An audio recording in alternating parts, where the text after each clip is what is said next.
Hello everybody, my name is Matt. Thank you so much for checking out this video. Today we're going to be doing another instrument review, and that of course, as you read by the title, is the EART GW2 Headless.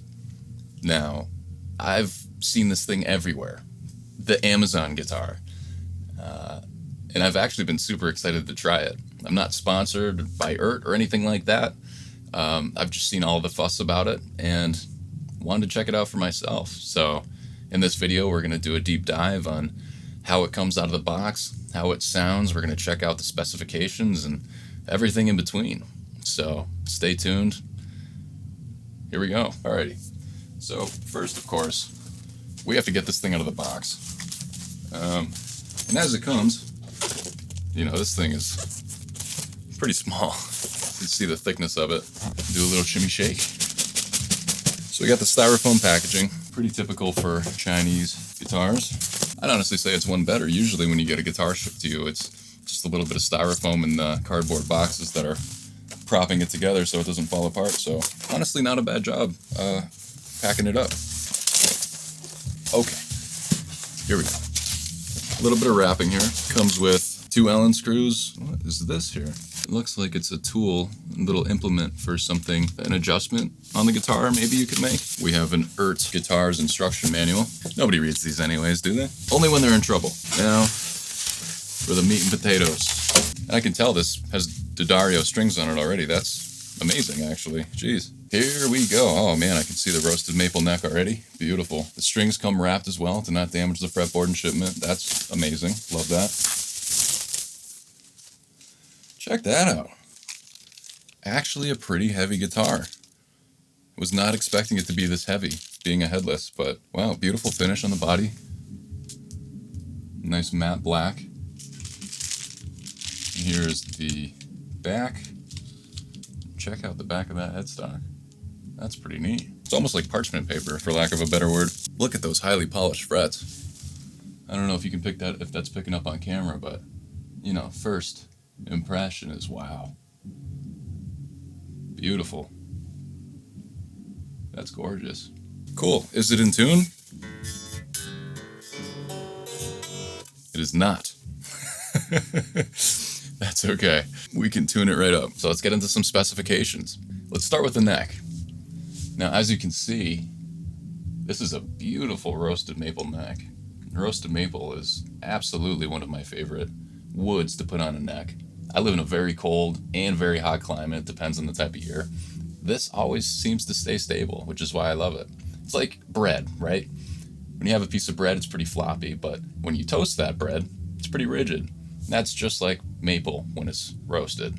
It's rigid. It doesn't move much. You don't have to adjust the truss rod all that much, which is great. So yeah, it's a 5-piece roasted maple, and then these 2 strips here are Padauk. Moving on to this body, one thing I can tell already just from looking in the cameras, this thing's going to be a fingerprint magnet. But regardless, the body is also roasted, just not maple. It's Padauk, which is cool. I've never seen that before. A lot of these models actually come with maple veneer. It's about a piece of wood, maybe a millimeter thick, and they kind of warp it around the top, which looks really cool. Now check out this fingerboard. This is Indian rosewood. It looks like I got a nice dark slab of it here. Like I said, I love those dark colors, so that's really cool. And up top, we actually have a bone nut. You wouldn't expect that on a $300-some guitar. I'll have to see how they're slotted in just a minute here. Now, one of the big reasons I got this guitar was these beautiful stainless steel frets. They're medium jumbo, and there's 24 of them. And as you can see, really good access to the top register of frets. Rubbing my hands up and down the fret ends. Perfect. These are not catching at all. Nothing on the treble or the bass side as well. That's spectacular. It's true. These are all the rave. Now, looking at the neck profile, EART states that this begins at a U shape up top here. I'd say up top it actually reminds me a little bit of a Music Man neck, which is interesting. If you're familiar with those, I'd say it kind of slims down to pretty much a modern C. It almost feels like a Ibanez Wizard down towards the 15th to 24th fret, which is great. I love me my Ibanez. Now let's check out these pickups. We're going to be doing a sound demo in just a second, but as far as specifications go, These are silver-plated, covered humbuckers. The neck is an Alnico 5 bar, and we're rocking about a 7.5K output according to the specifications. And the bridge is a little hotter, coming in at 16.5K. This is an Alnico 5 as well. So, and as far as the controls, we have our master volume up top here, master tone, and then a 3-way blade switch for neck, parallel, and bridge. So looking at the strings, comes stock with 10 to 46 gauge in D'Addario. I did not expect that. That's fantastic. So now check out this bridge. I've heard great things about this. And what's cool about it is you have this little tool on the side here that's stuck by a magnet. Now this could be really cool or really not cool, because I could see myself losing this very quickly. But the gist of it is you take it off, little hex head, and that sticks right in to the base screw of your string. And if you want to tighten the string, clockwise, and if you want to loosen it, counterclockwise. And obviously, probably don't need to say this, but this is a hardtail, no whammy bar on this rig.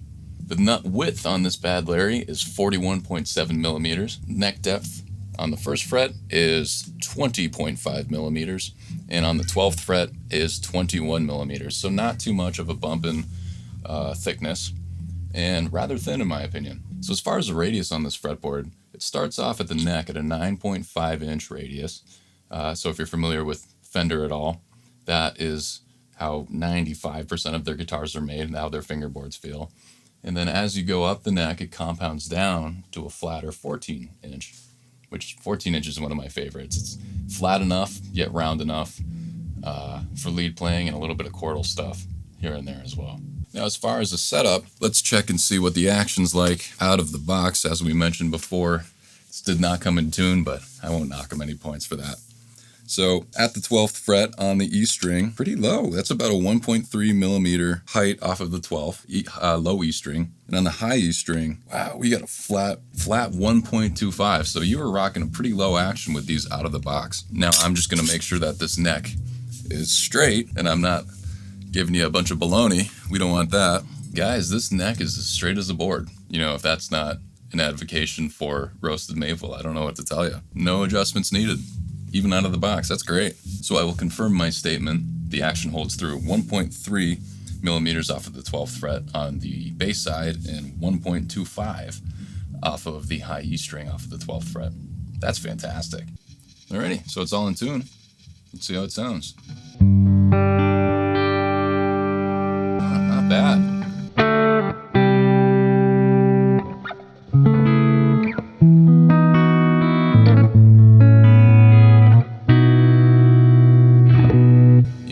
So I'm on the bridge pickup right now. It's a little woofy.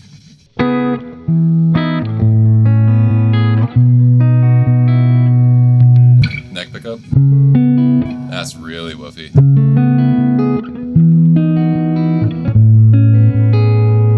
There's a lot of low mid, like around 300 to 500 hertz.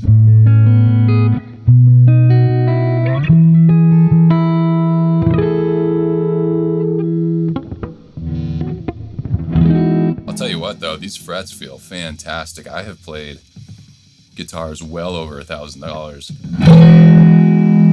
and these frets, my goodness. Guys, you gotta remember, these are 1.25 to 1.3 millimeters off the 12th fret. That's low. I'm not getting any buzzing.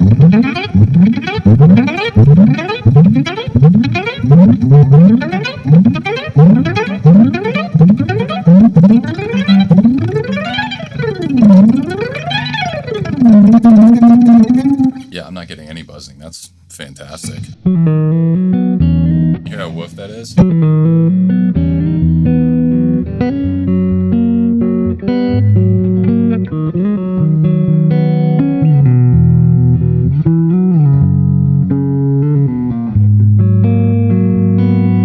This feels like a pleasure to play. I think if anything, I would maybe swap these out, but geez, you're getting a sweet guitar for 300 something bucks.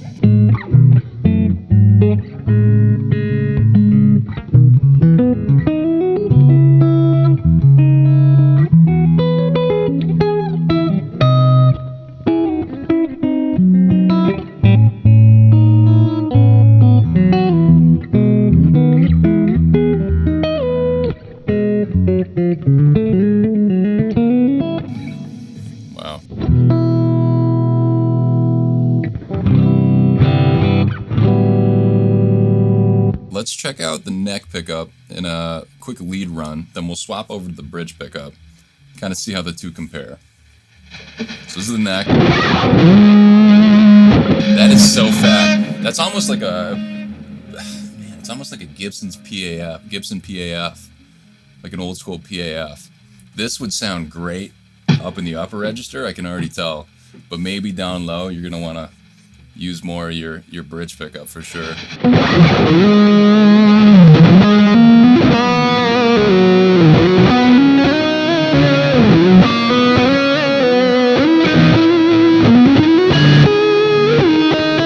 how woofy it sounds?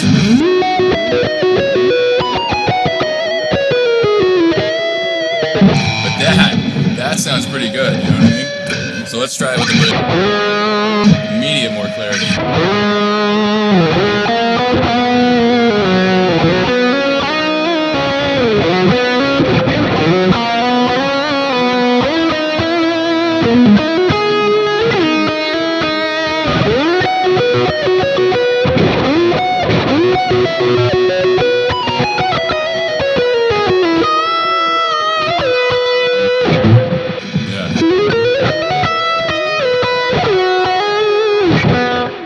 So, I mean, my first impressions of this guitar are, man, I'm blown away. Looking at the finish of the guitar, you know, I don't see any imperfections. You know, this one's in great shape. Like I said, it might be a bit of a fingerprint magnet, but that's a small price to pay for an incredible instrument at such a excellent price. You know, one thing you're getting at this price too is just incredible woods, and if nothing else, an impeccable platform or bass to modify. You know, if you want to throw some new pickups in this thing, exchange the the tone and the volume pots, and maybe throw a Switchcraft jack and switch in there, you got yourself, I mean, shoot, paying like for a regular name brand made in America, you're spending upwards of $1,000 for an instrument that's you can get for not even half the price with this, which is incredible. One thing I'm going to be doing too is, you know, if I like this guitar, which I do, I was planning on doing another video relating to this, and it's going to be the EART GW2 upgrade, where I swap the pickups, the pots, the output jack, the switch, you know, if the frets needed polishing or to be leveled or crowned or anything like that. I was going to be doing a whole update video, but my goodness, the only thing I'm going to be doing is swapping the hardware. But the actual fit and finish of this neck is,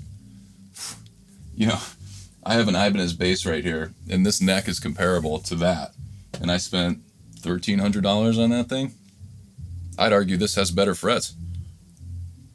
I mean, they're insanely polished, and they're perfectly rounded off too. You don't get that, folks. You don't get that at this price range. You get an Ibanez Geo. That's crazy. One thing I didn't mention was the intonation. It's perfect. You know, I want to hate on this guitar. I want to, like you, I probably would be watching this video like, there's got to be something, right? Like, and I'm not being paid to advertise this or anything. I'm genuinely like, this is my genuine reaction. Like, holy cow. This is a hell of an instrument. You know, one thing I wanted to mention too was if I had any adjustments I needed to make, I wanted to point that out to you guys. And, you know, I follow the train rule to set up a guitar, right? Tune, relief, adjust action, adjust intonation, and then nut or noodle. And that's something that Phil McKnight taught me, and I believe he learned that from Pete Thorne, who was a Mastercraft Fender builder. Tuning. Okay, we had to tune it. That's one adjustment I had to make. The relief, as you saw, the neck was straight as an arrow. The action, my preferred setup is literally 1.3 millimeters off of the 12th fret from the 12th, the low E string, and then around 1.2 to 1.1. I like my action very low. But it came out of the box like that, so that's fantastic. Intonation, don't need to do anything. And then nut, I mean, perfectly slotted. Perfectly slotted. You even have room for higher gauge strings if you want. And then, yeah, noodle. I've been noodling. I'm a noodle away for a long time with this thing. I wanted to note the body as well, if it was comfortable. This feels a little awkward. I'm not going to lie. I don't know if I can get down with this, because for this to work for me, I don't know if you can see my feet. I'd have to like put myself like this. If I had any advice, it would maybe be find a way to make this a little bit bigger and maybe angle it down ever so slightly. Because I want it to sit like this, and as you can see, doesn't quite fit on my lap that way. But if you do want to keep the angle, I would say this just feels too small to sit comfortably on my lap. Personal opinion, maybe you could think you would think otherwise, but thought it was worth mentioning. I think this guitar would be great for anybody that wants to not dish out a hell of a lot of money for an amazing instrument. If you like Gibson PAF pickups, I think this is the type of guitar for you. If you like playing, I don't want to say dad rock, but if you like playing dad rock, check this thing out. If you've never had a headless before, I think this is an amazing introduction to headless instruments. At the end of the day, you have a high-end instrument at a price that is mind-blowing. So I would I'd recommend this to anybody. If you just want another cool guitar, it's very modern, very playable, thin neck, stainless steel frets. This bridge system is unique and it seems to work very well. So I would recommend this to anybody who's interested in a headless guitar that doesn't want to pay over $1,000. Guys, thank you so much for watching this little video of my instrument review of the EART GW2 Headless Guitar. Hopefully you took something away from this, if nothing else, just a little bit of entertainment of me kind of gaggling over this. How amazing this guitar is for such a cheap price. If you want to see more stuff like this in the future, hit the like button, hit me a sub, and maybe I'll see you around sometime. Like I said, in the future, I have a good feeling we're going to be modifying this with some new pickups and new electronics. I might even throw a pickguard on it, custom pickguard, we'll see. But that is for future Matt to decide. As always, guys, appreciate you. Stay safe. Take care.